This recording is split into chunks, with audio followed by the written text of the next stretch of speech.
I'm your man out of Japan, Jay Contra, and if you'd like to see exclusive videos about Japanese video game collecting, you can head over to my Patreon. Ladies and gentlemen, welcome to the Quarantine Bunker Studio. I am your man out of Japan, Jay Contra, and we are looking at the showcase of PlayStation 1 games on the 4th floor of Super Potato in Akihabara. So we've already got a lot to unpack already on this very first little screen. So what we're going to do is we're just going to talk about Super Potato, its attitude towards grading and its pricing. First off, it's about 107 yen to the dollar currently, so that's kind of the math I'll be doing. All of Super Potato's prices include tax. So also include that in your own personal calculations when you're doing your price shopping around, because not all video game shops will include tax in their price. Now, what can we also say about condition? So if you look here, hopefully you can see that. Yeah, okay, you can see that. My head's not blocking it. So we've got here, we'll just start in the center right here. This is Castlevania's Symphony of the Night for the PlayStation. We've got a bunch of different copies here. For one, and they're actually a bunch of different prices. No, actually 2 different prices, just like 5 copies. So we've got over here on the left, we've got a bunch of different copies that are priced at 7,200 yen, so that's about $65, which is it's been going up in price, so I'm not surprised to see it that high at Super Potato, but you could maybe find it for 50 somewhere else in good condition. So what's up with these? What's going on? So you see here on the left, on the far left, we've got one that has some big damage to the manual. Now that could mean anything. It could mean like a small rip. It doesn't actually mean like there's something hugely wrong with it. It just means that there might be a big crease somewhere. It's not in perfect condition. Likewise, in this particular item, so in Japan, I don't know about the English version, but in the Japanese Castlevania Symphony of the Night came with like an art book inside. It's actually quite thick and actually makes it very difficult to close in my experience. This one, the art book has some little damage to it. But so with any of this, you can just, when you go to ask the person at the register to get an item out of the showcase, you'll also have the opportunity to inspect the item. So you can take a look at it, and if it's up to your standards, then you can go ahead and buy it. Or if not, just be like, I'm not interested, and they'll take it away. So looking at all of these, they actually seem to have all different problems with it. So none of these are in perfect condition. So this one here, it's the art book has a problem with it. Also, it looks like, okay. So this, I think, yeah, apparently this has some damage to the spine label. I don't think they're talking about the spine cover, because you would be able to tell if it had the spine cover or not, and it does not have it. This one also has some damage to the manual. This one here at the same price of 7,200 yen, the manual has some damage. The art book has some damage. And yeah, and again, it's the same sort of deal where it's got, and then some damage to the spine paper, which I think is just this, not the spine cover. You see these here? This is a big thing that actually I didn't talk about in the last video, but now that we're getting to actual like CD-based games, a measure of completeness of CD games in Japan is whether or not it has the spine card, the obi. These games here, you can tell, do not. These do. You can see that here it's just got the little, like that little edge inside the jewel case that has the title on it. It has that, but this has an outer like piece of paper that's this was included with all CD games from like PC Engine CD, Sega CD, and music CDs as well. So that's, if that's important to you. I know some people it's important to. It's not really important to me. Sometimes it can drastically alter the price of a game. And also the condition of the obi itself can alter the price of the game. For example, when we look here, here's the Castlevania port. Was this like the X6800? It was one of those original Castlevania versions, not for the Famicom, that ended up getting ported to the PlayStation 1. And this copy here, we've got the ones on the left, both have their obies. They're priced at about, what is that, $82 thereabouts. They both seem to have the same problem where the spine card has a little damage to it, as well as some small damage to the manual. Whereas with this, it is both missing the spine cover and it is also has some damage to the manual. It's priced at, like, let's say $73, $74. I've seen this like for $60 complete with the spine card and in really good condition at Trader for $60, and I wish I'd bought it then, but around the same time as this. So this is a little bit overpriced, like almost 50% overpriced. If you include tax, more like 30, 40, I suppose. Moving over here to the right, we've got Agito 3 going for $45. Haven't heard of that. We've got Image Fight and X Multiplay. It's arcade ports going for $100. It's like if you watched the last video where we looked at the really expensive PlayStation 2 games at Super Potato, it seemed like half of them were just ROM collections of games released for like older systems, which is also going to be a thing that we'll see here for the PlayStation. Then we've got Wizardry Impact 2 going for $40, and then another a Wizardry game going for like $38. This is Wizardry Diruga Min Saga. I don't know anything about Wizardry, so I apologize if I'm not pronouncing these things correctly. Got another Wizardry game going for $54. A bunch of games here. Okay, so we've got Airgrave. That's got to be a shooter, just by the sounds of it. That's going for, and by the price of it, going for very nearly $110 in some cases. No, actually, well, yeah, this one's going for like $90. Then we've got Abe 99, that should be like that. What is that? Like Abe's Odyssey. Those are pretty expensive in Japanese. So seeing it be like $70 doesn't surprise me. We've also got X2. Don't know what that is, going for $80. And then the big one, LSD, going for $330, even without the Obi. If it had the Obi, God, I don't even want to know how much that would be. Probably like $400. LSD is, was it by the same guy who made Moon, I want to say? It's one of those notoriously expensive Japanese PlayStation games, in sort of the same league as Serial Experiments Lane, which is, it's not the most expensive anymore, but it's definitely number 2 most expensive. LSD probably is number 3. Depending on the place. Oh, and then Gaia Seed is definitely up there. That's a shooter, printed in limited qualities, I'm assuming, because you see it, but nobody's buying it because it's so freaking expensive. Then we also have, it's like a submarine shooting game that I really want to play. That's going for like $50. Gun Bike. It's going for $90. Haven't heard of that. That sounds really interesting. And then we've got Gakko de Atta Kowai Hanashi S. That's going for about $50. And then what is this? Hold on. Super Pan Correction. I don't know. It's a Capcom game. I don't know anything about that. Is that a game? Yeah, no, it is. I thought it was a book. No, but it's Zero rated, so it's a game. What do we got here? We got Wanda 3. Don't know what that is. Wakupuyo Danjon Kette. Something that's going for $90. Langrisser 4 and 5 is $75. And then we've got Raiden DX going for $40. Raiden games, the thing about Raiden games for the PlayStation actually tend to be really cheap relative to basically all of the other Raiden games. Like Raiden for the Mega Drive, Raiden for the PC Engine, super expensive. Even the later Raidens for like the 360 and the PS2 are really expensive. It seems like for some reason the Raidens, like the Raiden, there's a couple Raiden, like Raiden Project and like another Raiden game for the PlayStation, like $20. So those are the Raidens that I really want to get. Then we've got UFO, A Day in the Life going for $40.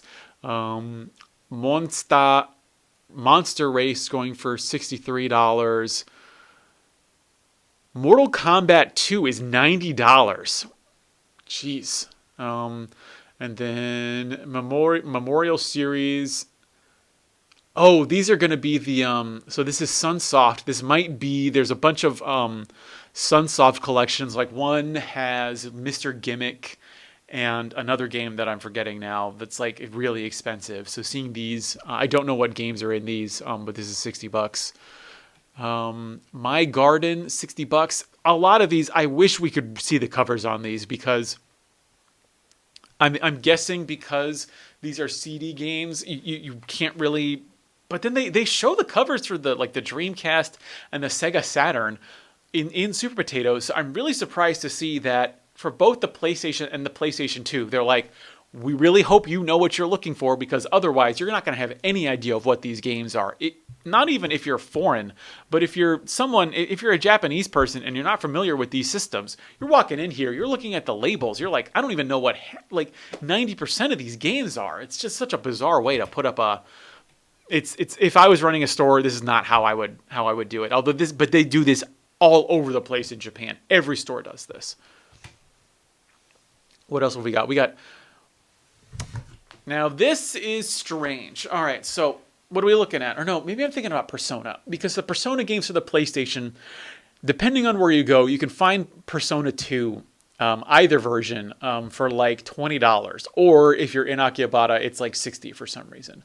As for these, this is Shin Megami Tensei 2. We've got the patched version here, and then a couple. No, all of them. Nope, all of these are patched. Apparently, there's a non-patched version floating around, and it seems to be going from $70 to about $100 for Shin Megami Tensei 2. Looking over on the right, we've got Sonic Wings Special going for about $50. The arcade port of Sonic Wings for the PlayStation. Is that Zoids? Zoids for like $60. Okay. Oh, and there's what is that? Stallfetter? That's like a game that it's a shooter that came out of nowhere. It was like a $30 game, but now it's like $90. I have it, but I actually haven't played it yet. So I'd really be interested to see why it's $90. What have we? Oh, Parodius is going for like $63. Thunder Force 5 is going for $45. What is this? Romance of the Three Kingdoms 3 is going for $45. And we also have Xanac X, or is it Cross? Xanac. So what is that? That's $100 for this copy here with some slight damage to the OB. And then we've got this copy going for $80 with damage to the OB, the manual, and the not the manual, but like the front, like the cover paper, the insert that goes into the jewel case. Really wild to see that price variation. Like if it was up to me, I'm buying the cheapest version because I don't really care. I want it to be in decent condition, but I don't need to have a perfect condition game.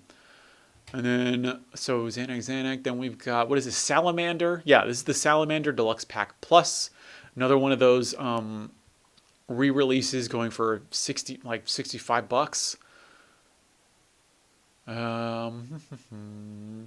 Don't recognize a lot of these. We've got Konami Antiques going for $35. It's really weird to me to see like $40 games in the showcase. Like the thing is, when you go to the showcase in Super Potato on like the third floor, on like the really old consoles, so in Super Potato they're divided between the two floors. You've got the top floor, or like technically the middle floor, because the top floor is an arcade. But the top game floor is the newer systems like Wii, Xbox, GameCube, PlayStation 2, PlayStation 1. The bottom floor is like Famicom, Super Famicom, Neo Geo. When you go to the Neo Geo section, we're talking games that are like $10,000 plus. $1,000 games, and then you see like $40 games in here, whereas compared to like the Dreamcast section, it's like, games that are like $80 plus. So I don't know why they're sticking these all in here and not putting these on the shelves. Maybe they just, and then you take all the $40 games out and you can actually show the expensive games. You can actually show the covers, get people interested in these games, man. Bizarre. So what else have we got here? We've got Queen. What is Queen? Why is it $200? No, I don't know what Queen is. I don't know what that is. Bunch of Konami sets. Let's see, Forget Me Not. That's going for $50. Let's see, the Great Adventure of Hercules going for 63. Marvel vs. Capcom, is that expensive? It's like $50. Panzer Front going from. So we've got this copy of Panzer Front is $100. This copy is $80, with damage to the manual. Interesting. Let's see, Namco Anthology, $40. What is it? Get PX, $150. Okay. Let's see, Time Gal and Ninja Hayate going for $80. Double Dragon, I did not know that had come out for the PlayStation. It's going $60. What is this? Battle Princess, something Angel Eyes going for $40. And then we've got Dodon Patch. Amazing shooter, highly recommend. $90? Or well, it's like $80, given the exchange rate. I didn't think Dodon Pachi was that expensive. I guess correct me if I'm wrong, but I thought the Saturn version was the arcade perfect one. Or maybe it's the PlayStation one. I feel like one of them is much cheaper than the other. It was released for both PlayStation and Saturn. One is really expensive, one is not so expensive. It might be the Saturn version that nobody wants, ironically. What have we got? Gunner's Heaven going for $50. I can't tell behind that glare. More Queen. No. Oh, I guess we're going back there. Okay, here we go. All right, finally, some pictures. We get to look at some pictures. All right, so we've got a factory sealed copy of Resident Evil. So this is the first Resident Evil, and it is going for $1,500 for that sealed copy of Resident Evil. I mean, so Resident Evil, it was printed into oblivion, so you can get a used copy for like $5 in Japan, even probably at Super Potato. I wonder, I guess it's because Resident Evil is such a big series. I would be really interested to see what something like this would go on eBay. That's interesting. We've got King of Fighters 98 sealed, I presume. No, it's not sealed because normally, it's not. It doesn't have this sticker on it, so I'm guessing it's not sealed. But this particular version, it's some version that I do not know what it means, and it's going for $800. Likewise, we've got this $130 Prime Goal EX. A soccer game going for $120. $800 for a PlayStation King of Fighters. Wow, that's a lot of sealed games. Okay, so we got a lot of sealed games to look at here. We've got Resident Evil 3 going for $130.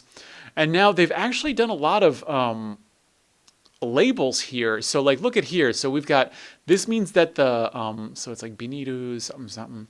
This means that there's some rip or a small tear on the seal, so not on the seal itself, but on just the plastic packaging around it. That's real interesting. What is this? Biohazard 3.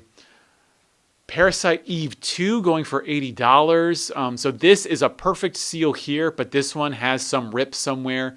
So it's going for, and it's interesting to me that they're actually doing grades. They're actually differentiating the price based upon how properly packaged the seal is. This is fascinating to me. Maybe sealed collecting is becoming a thing in Japan. This is very interesting. We've got Final Fantasy IX going for, hold on, wait, why is this different? So this copy of Final Fantasy IX is $200. Then we've got this copy here, which is $100, but that's because the Obi has some kind of label fade, and it does have the seal, the plastic. What would you call that? The plastic around it has some damage to it. This one has some damage to it, and that's going for $150. Breath of Fire 3 is $60. Breath of Fire 4 is also $60. What else do we have? Wild Arms 2nd going for $100 over here. And then we have, let's see, Wizardry Impact 2 going for $50. Ace Combat 3 is $60. Gran Turismo 2 $60. I didn't think they'd have a sealed copy of Gran Turismo 2. You know, and the weird thing about this is I wonder why they have so many. Although the thing about you have to know about Japanese games is Japanese games had much longer print life cycles than they did outside of Japan. For example, although definitely the greatest hits did, because when I first went to Japan in 2012, one of the first places I went was Yodobashi Camera, and they were still selling sealed new copies of like the greatest hits for like Chrono Cross, Dragon Quest 8. Or no, Dragon Quest 7, like they had a bunch of PlayStation games, the greatest hits version of them. You could buy them new for like $20, and that was some of the first games I bought in Japan. Were some new PlayStation games at like a regular retail store. I know I've heard stories about how you could buy new Famicom games in like the early 2000s in like overstock. Like they were selling like Zelda, like the first Legend of Zelda for like $20 for the Famicom back in like the early 2000s. So I think you're going to see a lot more sealed Japanese games floating around. I don't think they're going to be this expensive, and it's really just going to depend on probably like the franchise. Like just seeing that copy of Resident Evil for that like $1,500 price tag was really mind blowing. And I think I'm probably after this video, I'm just going to go straight to eBay to see how much something like that is priced on the open market. Otherwise here, we've got Time Gallon Hayate. We just saw that before, but I forgot the price on it. I wonder what the price delta is on that. My short-term memory is really bad. We've got Dino Crisis going for $60. Dragon Quest 7's going for $60 as well, sealed. And then we've got the Biohazard Director's Cut is going for $300. Yeah, $300. And Resident Evil 2, hopefully I move the camera over. Let's see if I do. That looked like it was going for, was it a couple $100? No, okay. Yeah, well, so I guess we don't get to see how much Resident Evil is going to cost. So that's, you know, even when I was there in person, the thing that what I really like doing about these videos is I'm able to actually sit down and actually take my time looking at these prices and actually think about what each of these games actually is, because when you're there in person, it's very overwhelming because you're sort of crammed into this very small shop. It's a very cool shop, but they've also got like music blazing and you've got like the hum of the CRTs going on. So it's very hard to like actually focus on a showcase and actually see what is there and sort of drink in the prices. So I've really enjoyed making these videos. I'm not going to stop. And I hope you've enjoyed watching. I think probably the next videos that we'll be doing, I just went into a Super Potato and just like filmed a whole lot of stuff. So I've still got a lot more footage that we can go over. So that has been PlayStation 1 games. That's a lot of PlayStation 1 stuff in this showcase. My God. That has been the Super Potato in Akihabara. I recommend you go. I don't necessarily recommend that you buy anything there. I haven't bought anything at Super Potato myself in a very long time. But they are going to have some deals, but as I will recommend with every shop, what you want is always going to be cheaper somewhere else. So make sure you do some price checking before you go to Super Potato and you actually lay down some cash for this stuff. Thanks for watching, and a big mahalo to all my Patreon supporters.